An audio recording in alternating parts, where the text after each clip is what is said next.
নমস্কার বন্ধু, বং ইনভেস্টিংয়ে আপনাদের স্বাগত। আশা করি আপনারা সকলে ভালো আছেন। শুরু করি আজকের ভিডিও। মার্কেটে এন্ট্রি করার সঠিক সময় কি? মার্কেটে এন্ট্রি করার কোনো নির্দিষ্ট সময় বা বয়স হয় না। মার্কেট আনসার্টেন, কেউ কখনো বলতে পারবে না মার্কেট আগামী 1 বছর পরে ওপরে যাবে না ক্র্যাশ হবে।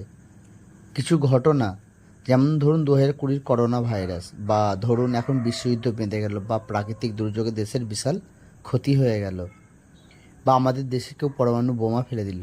এই সব দুর্ঘটনা কারো হাতে থাকে না। কেউ ভবিষ্যতে কী দুর্ঘটনা ঘটবে বলতে পারবে না। সেই কারণে মার্কেটকে কেউ টাইমিং করতে পারে না।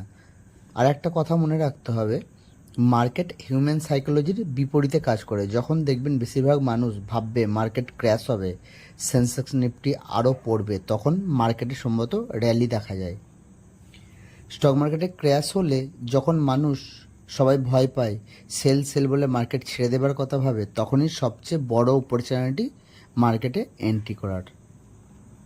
যেমন ধরুন 2020 করোনার সময় সেন্সেক্স নিফটি কিছুদিনের মধ্যে 20 থেকে 30% ক্র্যাশ হয়েছিল। তখন বিভিন্ন টিভি চ্যানেল, ইউটিউব বা নিউজ চ্যানেলে বলছিল সেন্সেক্স নিফটি আরও পড়বে, নিফটি 6,000 থেকে 8,000 পর্যন্ত নেমে যেতে পারে।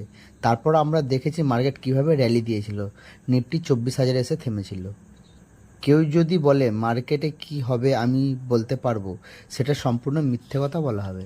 স্টকে কাল কি হবে যদি তার কাছে ভিতরের খবর থাকে, তাকে ইনসাইডার ট্রেডিং বলে।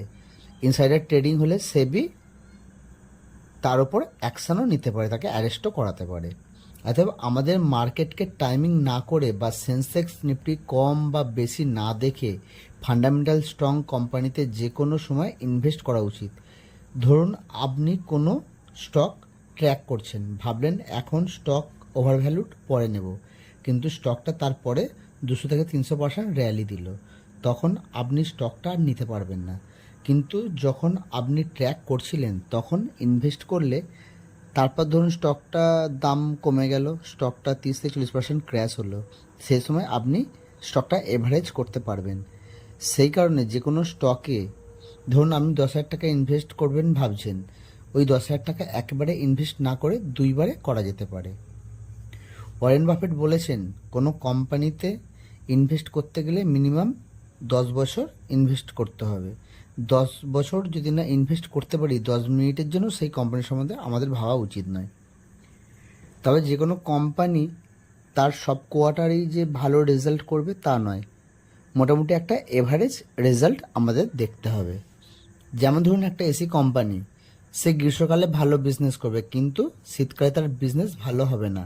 এটা আপনাকে মাথায় রাখতে হবে। আপনি যে বিজনেসে যাচ্ছেন সেই বিজনেস মডেলটা ভালো করে বুঝতে হবে। যে বিজনেস মডেল বুঝতে পারবেন না, সেই কোম্পানিতে যাবেন না।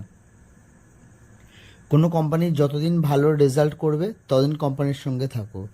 যখন দেখবেন কোনো কোম্পানির বিজনেস ভালো হচ্ছে না, দিন দিন বোর্ডিং বাড়ছে, কোম্পানির নেট প্রফিট কমছে, সেই কোম্পানি থেকে এক্সিট নিতে হবে। শেয়ার বাজার এতটাই সহজ।